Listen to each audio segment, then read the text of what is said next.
Without happy relatives. The Koto name is Changleshka luta, red spotted tree or hoop. And my Dharma name in collarbone Zen is Koto Washi, soaring eagle.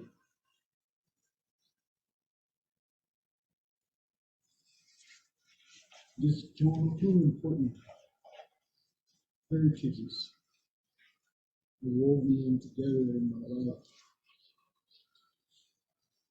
They work together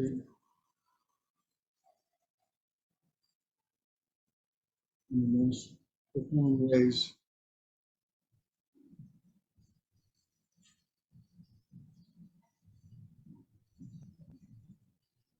I was invited a few years ago to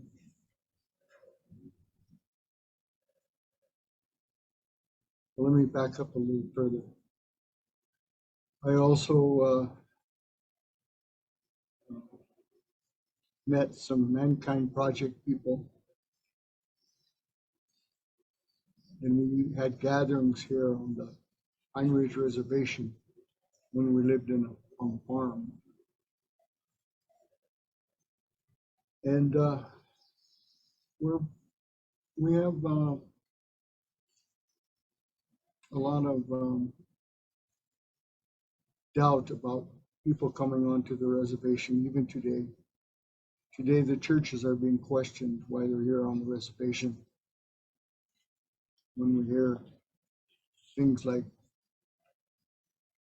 they worship devils, or they're heathens. But the last 6 generations, we've been hearing that kind of verbal abuse and many other kinds of abuses. So it's pretty hard for us to trust the outsiders. But I noticed when the Mankind Project came here, men's program, that we could come together and work on ourselves. Work on the way we think and the way we feel, the way we act and behave.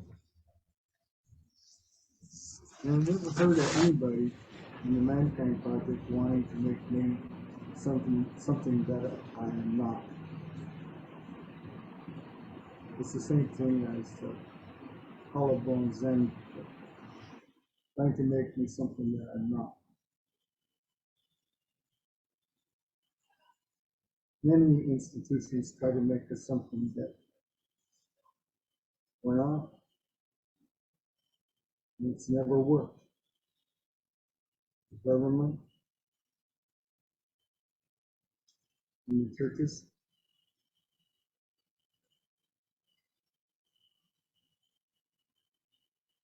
seemed to, when I was growing up, I always knew that there was something that was questionable in the teachings in those institutions.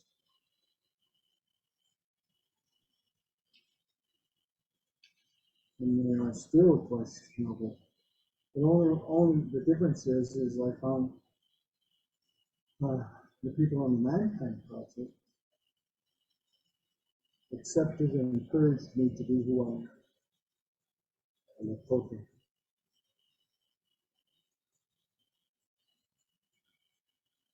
I don't think we ever got that kind of treatment. Very few of us have gotten that kind of treatment. So we look back, maybe all the way back to the Battle of the Greasy Grass, which was maybe 170 years ago.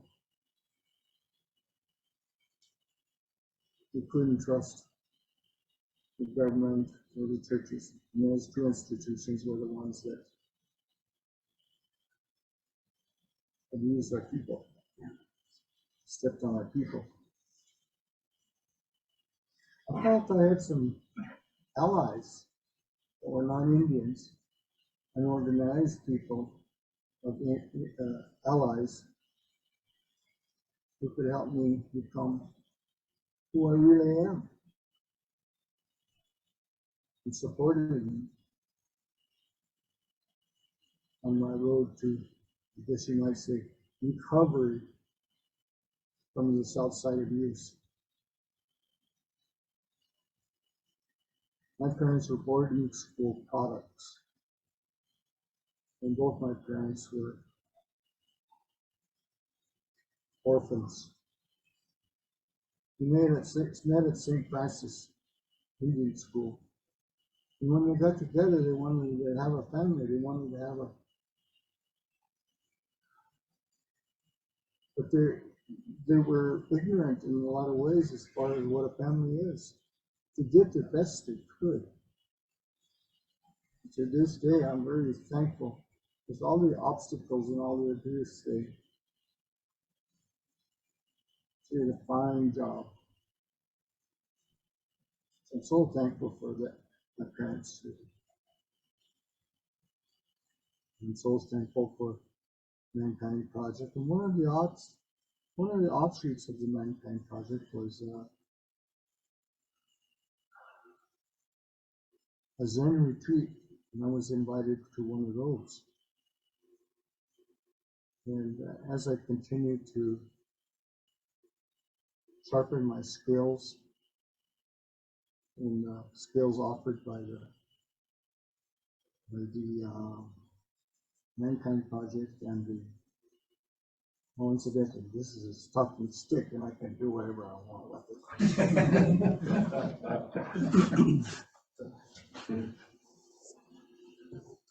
I started learning a lot of skill sets as a man, and so did my stepfather. My stepfather really got into that too. We would go out and find young men to join us for the weekends at the Mankind Project, and we'd go on these adventures. He believed that we got something from the Mankind Project too. Then we went into I was invited to the Hollow Bones Zen retreat. And I've gone to a few of them. I'm going to where Geronimo and Cochise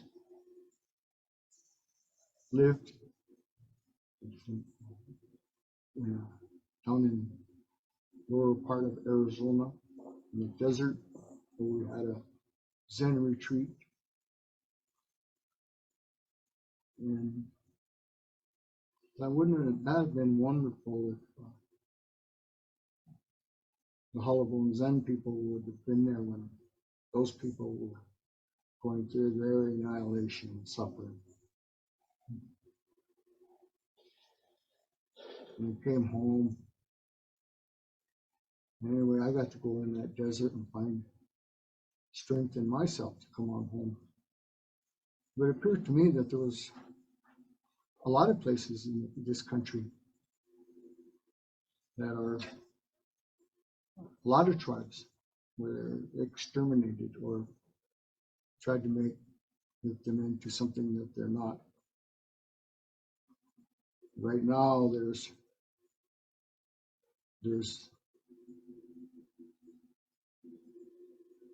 I guess the Pope visited Canada and is asking for forgiveness for all the cruelty and pain and suffering that the Catholic Church put on those people.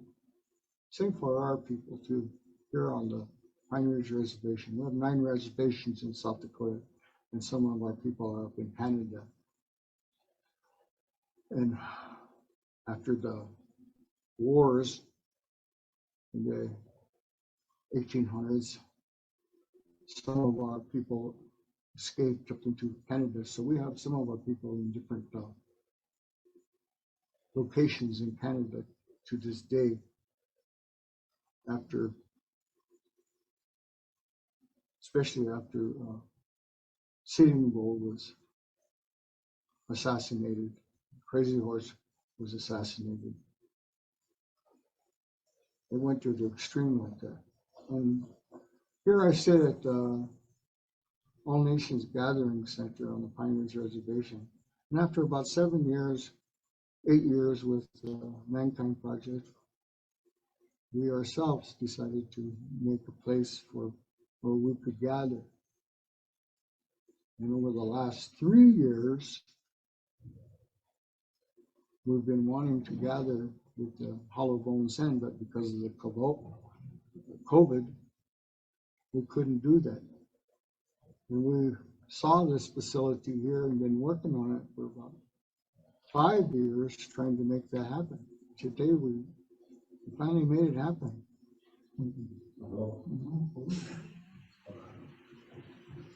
And at the same time, we have other brothers and sisters that are sitting here on the reservation, practicing the processes that have become available to us that are non-judgmental. They want us to be who we are. It's not a religion, much like the Mankind Project. It's not a religion, but it's a way of being, learning how to be who you are. And our people, we just want to be who we are. So we have allies, 2 important allies.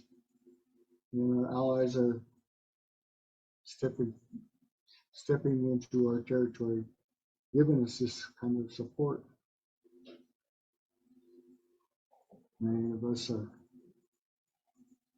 learning our languages over, our songs, our dances, our ceremonies.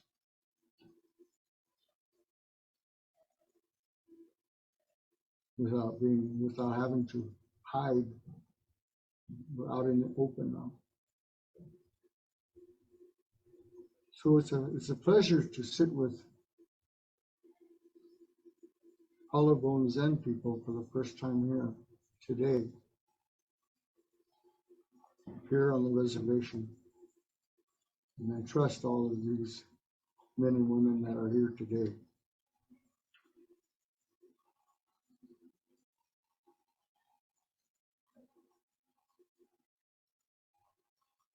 I found some very important familiarities while I was sitting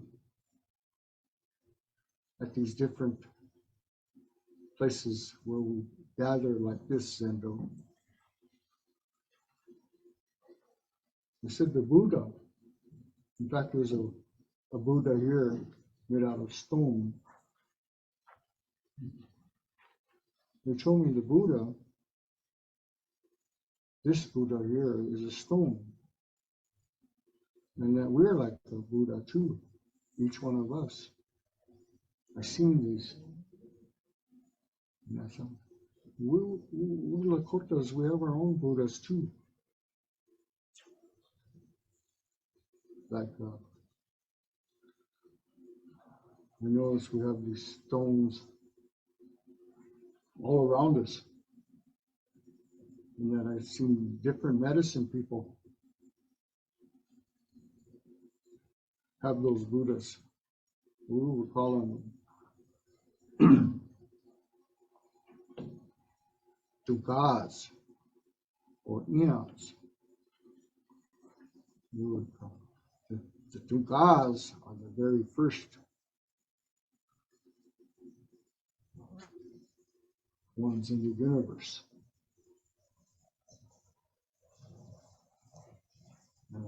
We'll have my brother in the lodge tonight explain our creation story.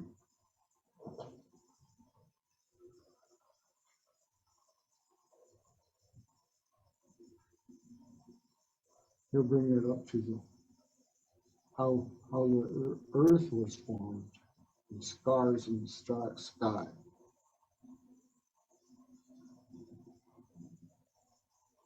The universe. Dungai is the first stone. You know, I ever think about what was the first stone before the universe was created? I don't think we can go that far that back. Maybe there's some people that know. But Duga is a very important word. So I would come home and then I would look around and I remember how those stones were important for people.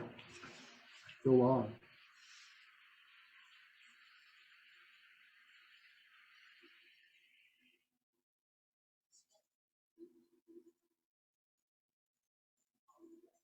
Not too long ago, I went up to Fifth Wapaton Reservation. That was about three years ago. And I was gifted a stone that she carried around with her.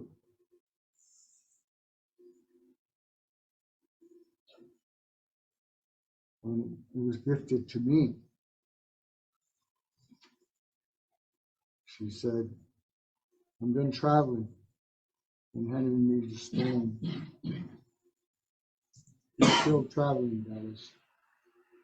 Take the stone. The stone has been to many places. So I have this stone today and I take it with me wherever I go. I like this Buddha. To God. You know, like we say, when we bring everything together. Tugashi. Tugashi. All the rest of stones, all the rest of Buddhists from the very beginning come together.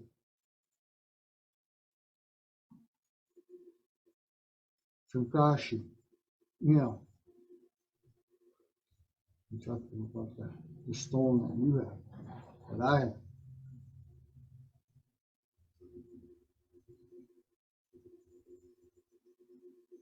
Tugashi law. That's right. And all Allah. Tugashi, you know, law. All life.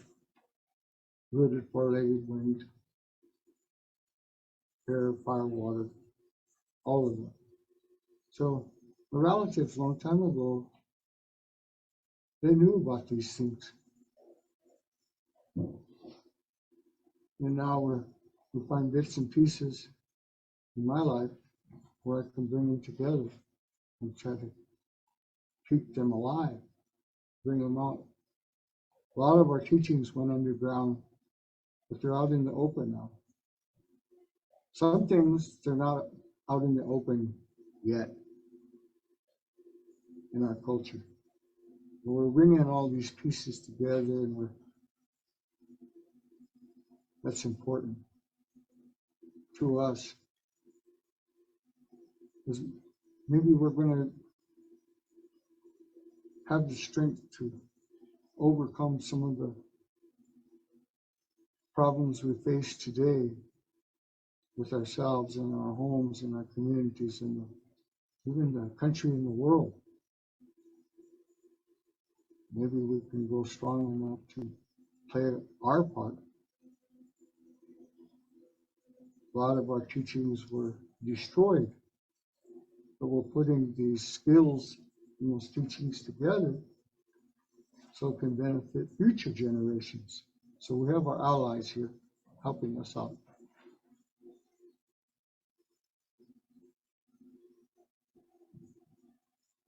Another part of our creation story is we came out of the Black Hills at the Wind Cave.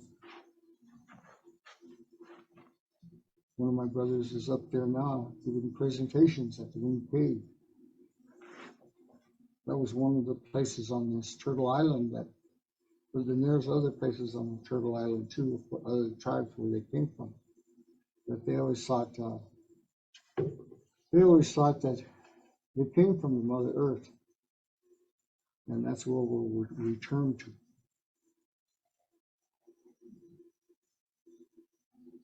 We was looking at, if we came out of Wind Cave, let's go on up there. That's one of our sacred sites. So we go on up there, and you could feel the air coming out of the cave and then go somewhere else, and the air was going into the cave.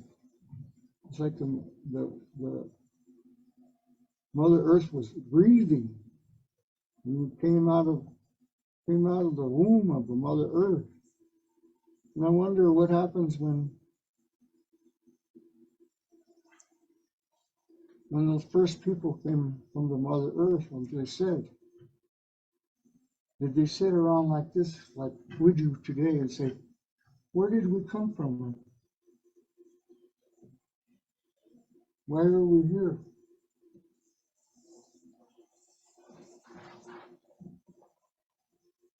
And what can we do to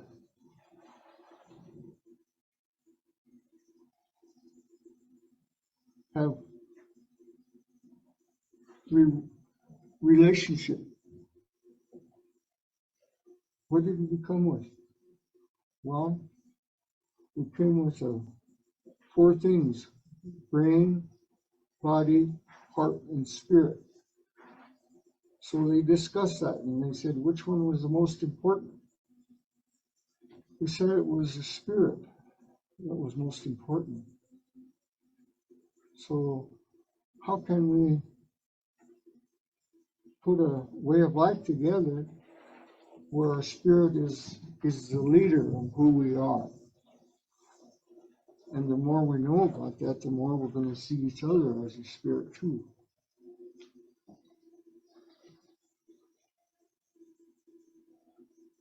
Earth, the water, fire, different kinds of people, no matter what color.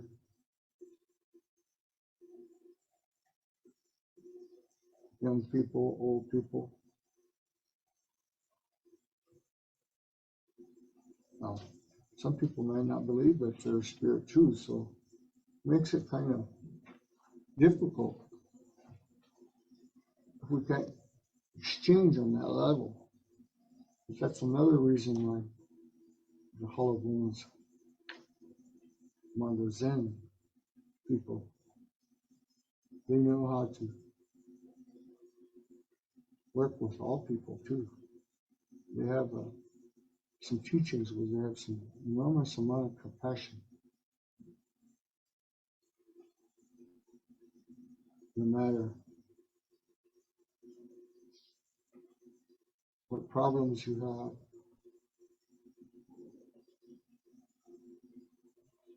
they know how to invite you in. And they help. Well, it's like here on the reservation. My wife, she works here on the reservation, and we have so many wounded people here. We have a recovery going on. And my wife comes from out there where there's a lot of drama, violence, hurt and pain. She very much at home at night. This is her refuge here.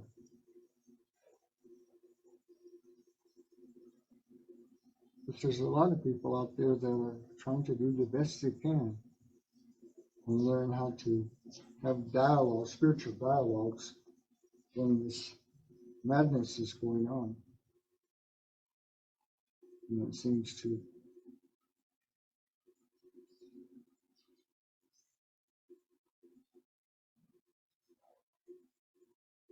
go on and on. But here, in this circle of people, we have a place to go, and we have a place where we can trust each other, a safe place, and we can have some dialogues and strengthen our spirit. And that means I have to get out of my head, not think.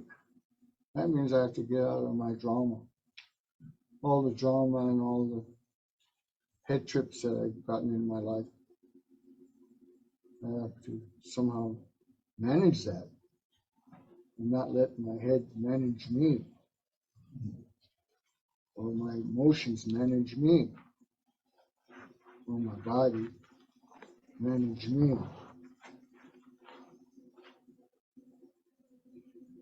So it's we said, well, let's turn off our. Let's look to what are the various ways we can turn off our brain. So we got that stone, that Buddha we would call it here, and we set it down. And we tried it out with different people. We put that stone on the buffalo robe, and we would gather children, and then we would gather different populations, people in treatment, people in that were recovering from different things.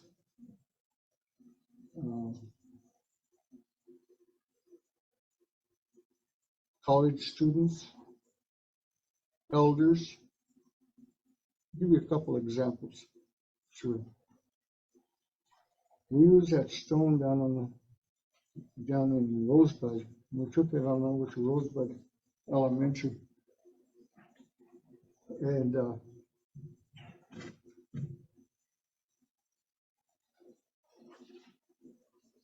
we taught those children how to manage themselves. So maybe they have a rough day at home, and they come to school, and if they could somehow be able to, all the channels, all the brain channels, somehow if they can just turn them all off for just a short time, and not let them overwhelm us, or take our we have felt drama at home, or abused, or in some way, the children. If they can go to school where it's a safe place, and they could learn how to turn off that drama, that emotional state of those emotional states, and feel safe, and just put it aside for a little while. And also, their bodies. We have to take care of our bodies. So the students, they don't move this, are taught how not to move this, taught not to move this, and turn those switches up there, park, and turn those, and be real quiet. We'd ask the children, and we say, does the eagle have the spirit, or the horse, or or you, or do they all have spirits? How about the stone, Grandpa Rock? The children said, yeah, we have spirits. And we said, which one's the oldest? And they would eventually all say, Grandpa Rock, the stone. So we're going to today learn how to have a respect for the oldest relatives amongst us. The stone Oyate. So we gathered, sit on the buffalo, and we gathered the stones around, put them in the middle, Grandpa Rock first. And we say, okay, we're going to look at Grandpa Rock, and we don't want you to move your eyes from Grandpa Rock. Don't wander your eyes. And we're going to do it for 1 minute. Also, for your heart, all the pain and hurt, or the bullying, or the sadness, the madness comes out here. We're going to spend a little time in training that all, so you can, and same way with your body. You might want to eat or something while you're sitting here looking at the stone. And you want to turn off your brain, turn off your emotions, and turn off your body. Be really still like a rock for 1 whole minute. I wonder how many of you can do that. Well, we noticed in a lot of those children, they didn't know how to turn off their brain. A lot of them, nobody taught them how to do that at school. Well, we found out there's all the way up to senior citizens didn't learn how to do that. They're just they kind of went through life trying to survive and making it through life. And those that did learn, they're the ones that are hanging on to parts of our culture that's really important. If they're putting these pieces together. So the children, they would sit there, they can't move their hands, they can't move their eyes from Grandpa Rock's, and every time a thought comes into their head, they stop it. Feeling comes up, they stop it. If they want to itch, or if they have to go to the bathroom, stop it.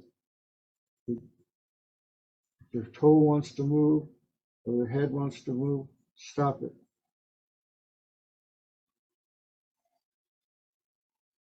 So they learn how to do that.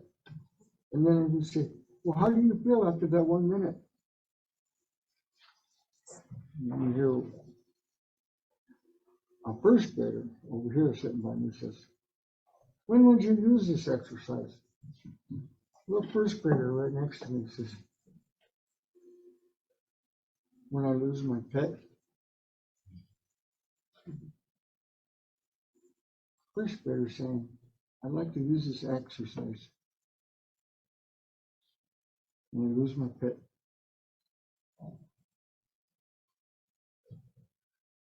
I don't know how she came up with that, but she's right.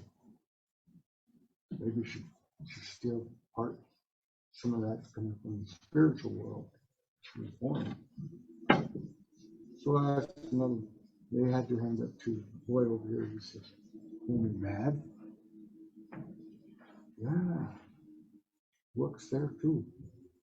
So another boy over here around the buffalo says, when you're sad? Yeah, works. Another boy.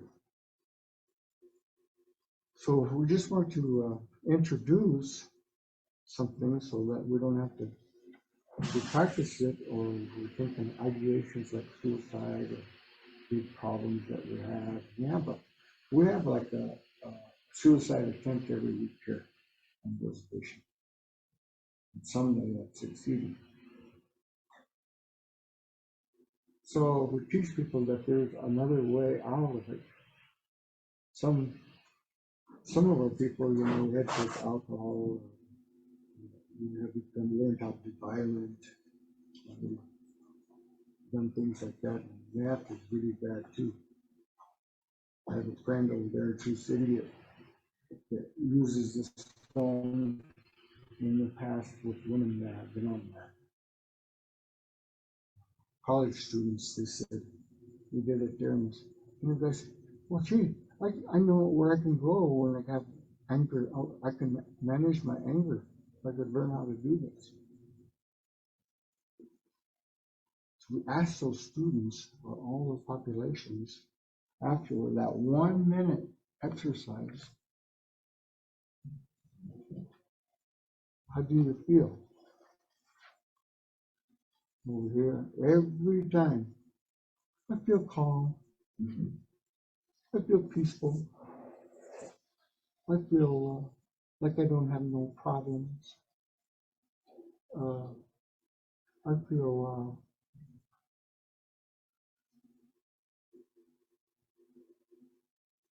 relaxed. And I say, how many of you feel that way? Oh, about all those kids, they say they feel that way.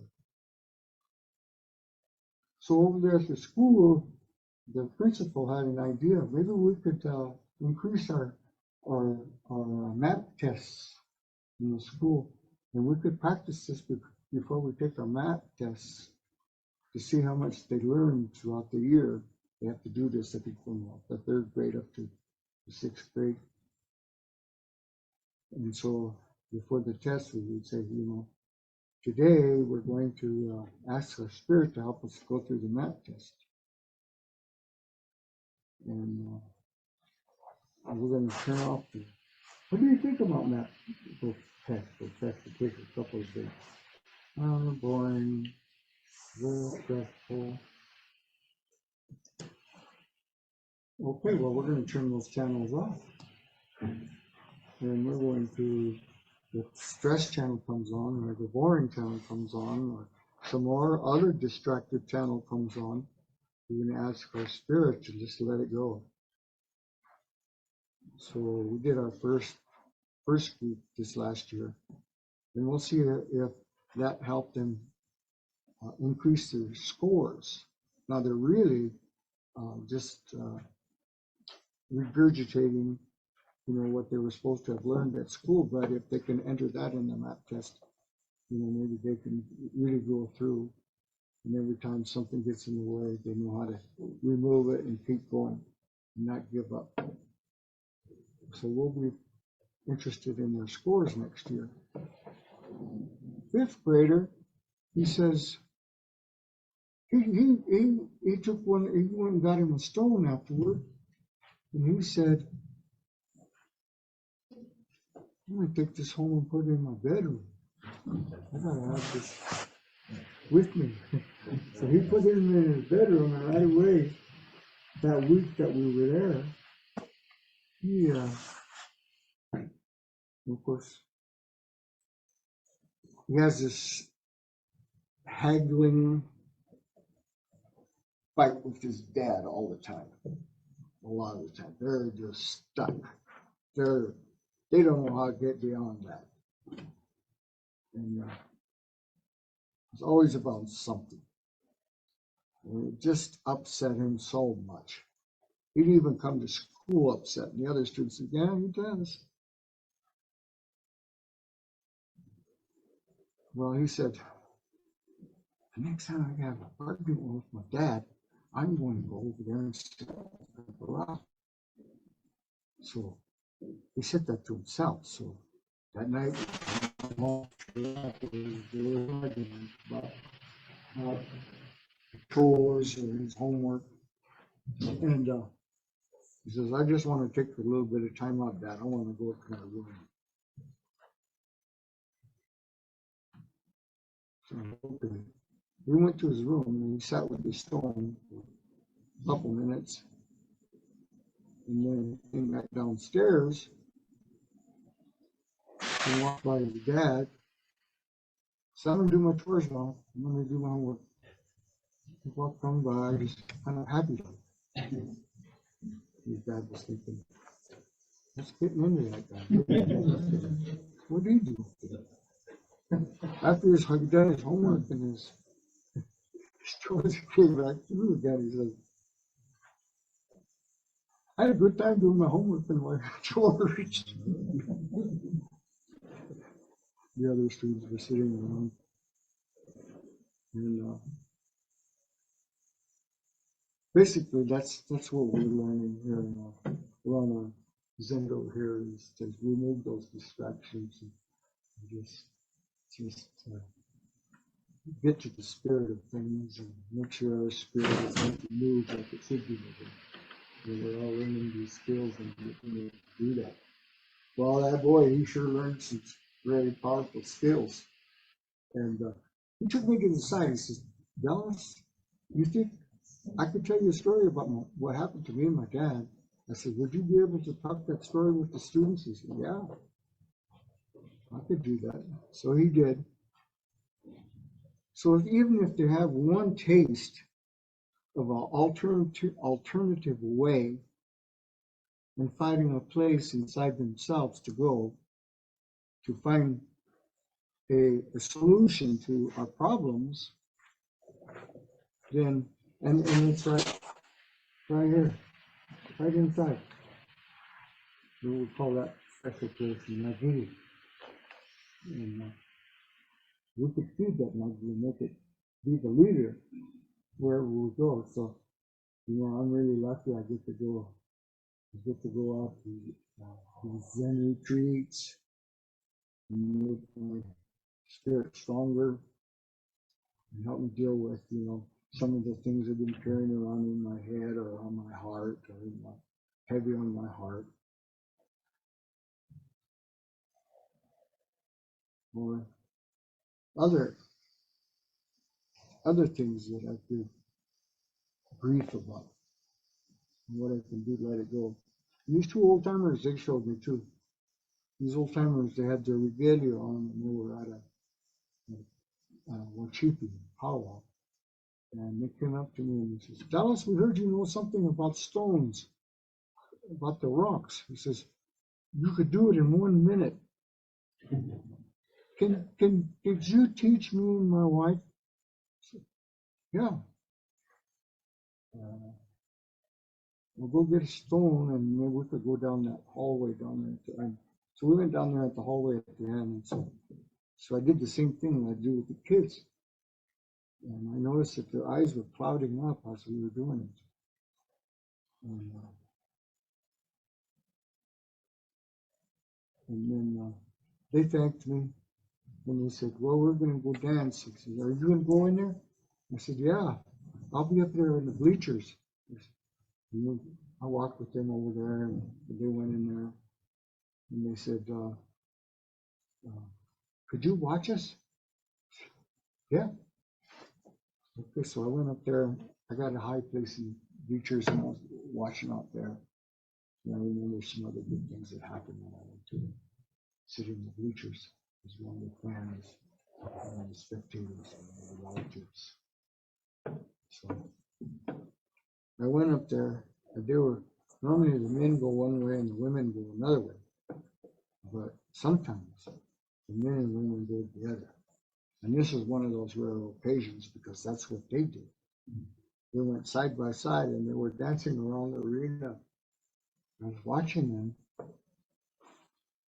and I seen him go up there on the top of his head. He was going dancing, and he was grabbing something in his head. And he grabbed it and he went like that. And then she was dancing beside him. Sometimes they'd hold hands too. That was interesting. You don't see that very often. And she did that too. She grabbed something and she threw it behind her. And then they went on, and then I seen him grab something from his heart while he was dancing. He had his hand there for a while. He grabbed it and threw it behind him. And we're going through the drum, and we're going through the heartbeat. So we're doing it through their movement. We're doing it with the song.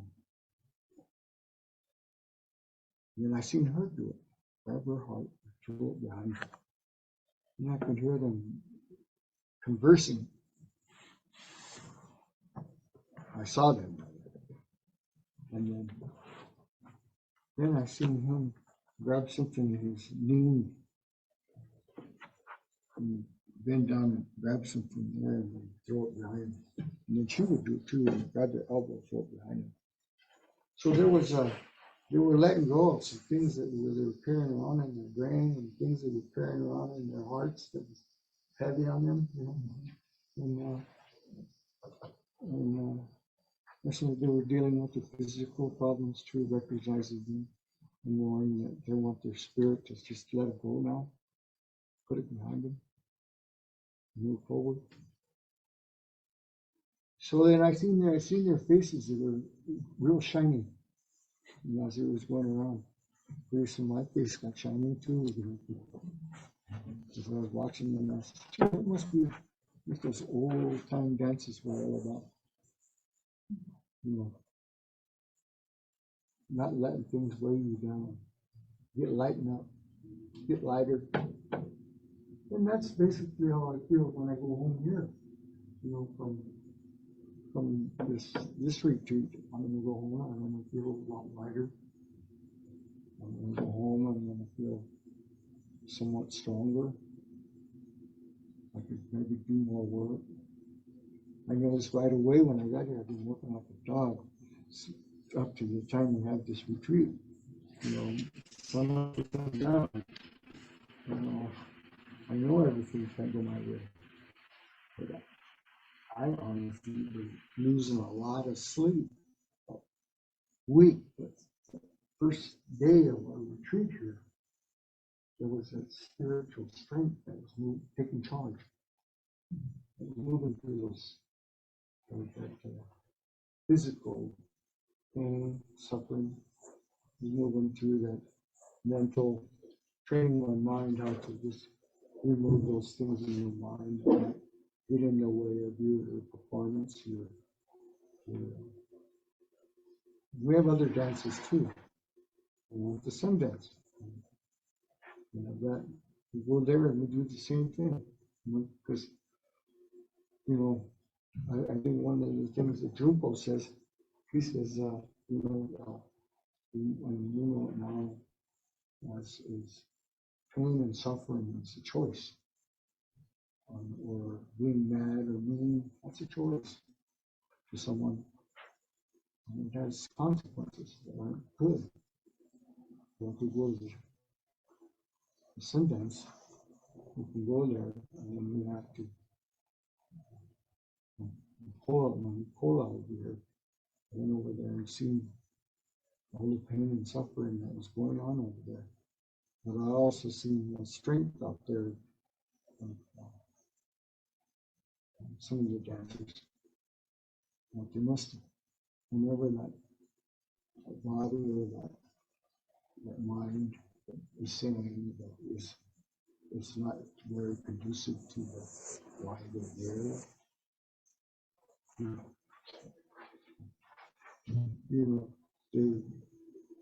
They can let it go. Or if they do fall down, those are our brothers and sisters that will try to help get up. Because maybe we do fall down after the Sundance.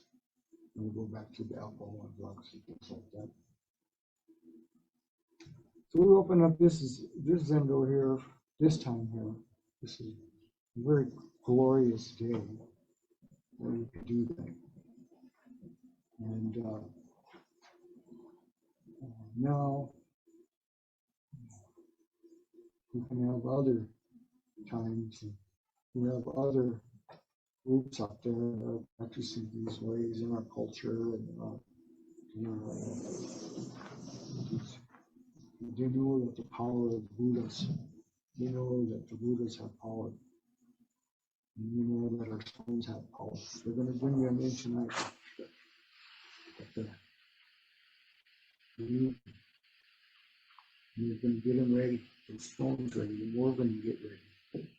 We're going to go in and we're going to bring them in. And we're going to get the water ready. We're going to get the fire ready. The stones ready.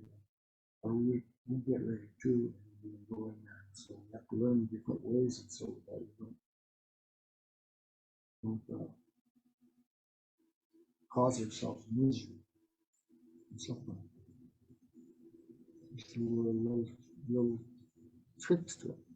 And we'll tell you what those little tricks are too, so that you can continue your pledge, or continue whatever it is that you are doing here to reinforce some of the benefits that you received here, how you can carry that on and create a way out there in public. When we go into the schools, we always say, what's your wishes? Children all the way up. What are your wishes? Not words, not with tests. Let them bring it in religious terminology. What are your wishes? Important wishes. Your wishes are important.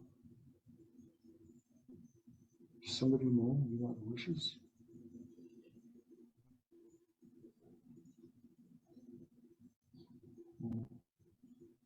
We asked these one children, we said, well, that was just about 2 or 3 weeks ago. We asked these children, we said, when you go into your little tent, it's going to be a wish tent.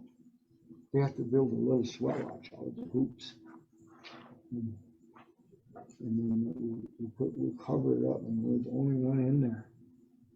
And so we said, what are your wishes? It has to be your wishes. It can't be for anybody else. I mean, Your wish that comes from you, but the wishes that you have are not for you. They have to be for the people around you. Do you have something that you have like to have a wish for that would help somebody? And you know, to get away from I want to bicycle and all that, but they'll say, I wish my grandma would get better at the hospital. Well, I wish my dad wouldn't drink. My mom and dad wouldn't drink. I wish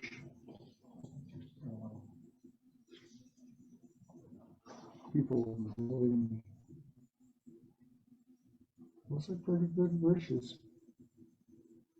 So then in the end we say, do you think the spirits,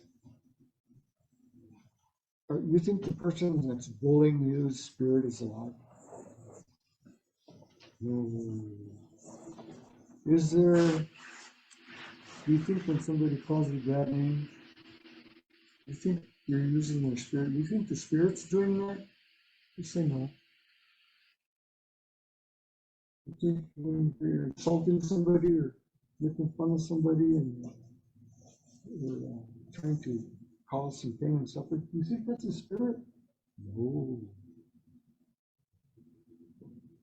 So to give them a taste, because one of these days something's going to come up.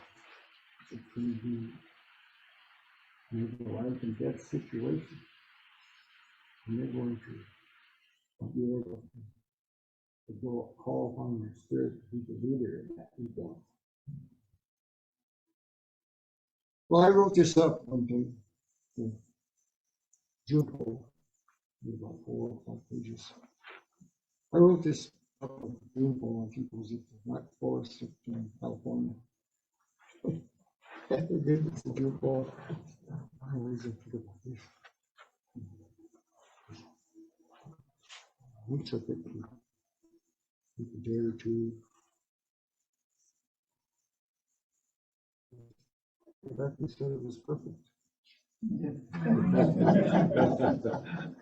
What? Yeah, that's a miracle. Yeah. Yeah.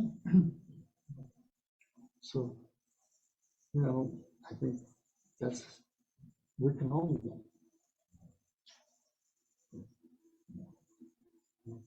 And we've got to recognize it when it happens with the people around us.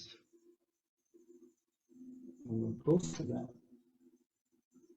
Or even if they're not close to that, but we treat them like a spirit. Oh my God. We just want more.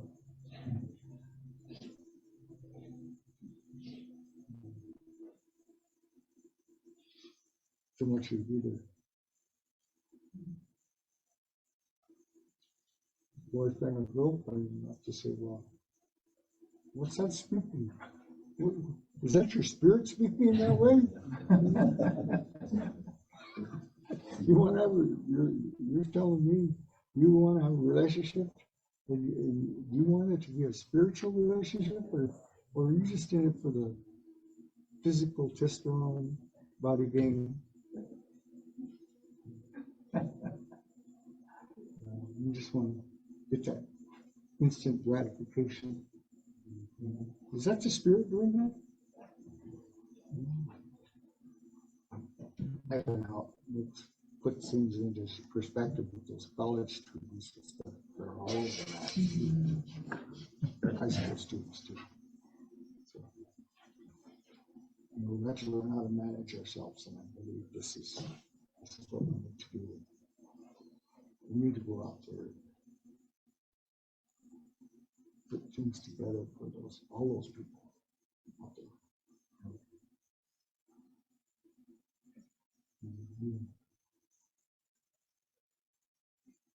I think the little 1 minute exercises is a good deal. You could put that together on the stone. This here, you can't steal this. the stones, the stones and the eons there. You know, you could, after all, we all have a mind, body, and Holy Spirit. So it's not, you know, you wouldn't be stealing this, because this is just like the Buddha. I like those Buddhas that are like that. I like that. The stone ones. And then that could be a Buddha too.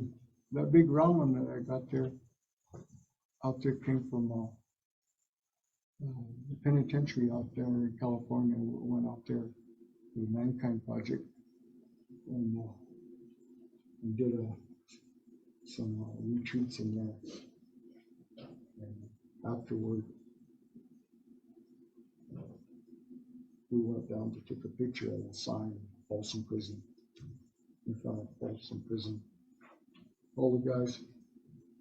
And afterward, I just walked down the creek on that one. I said, hey, I got a view from Folsom Prison. So I took that into penitentiary. How close are we getting there? You're close. Okay. All right.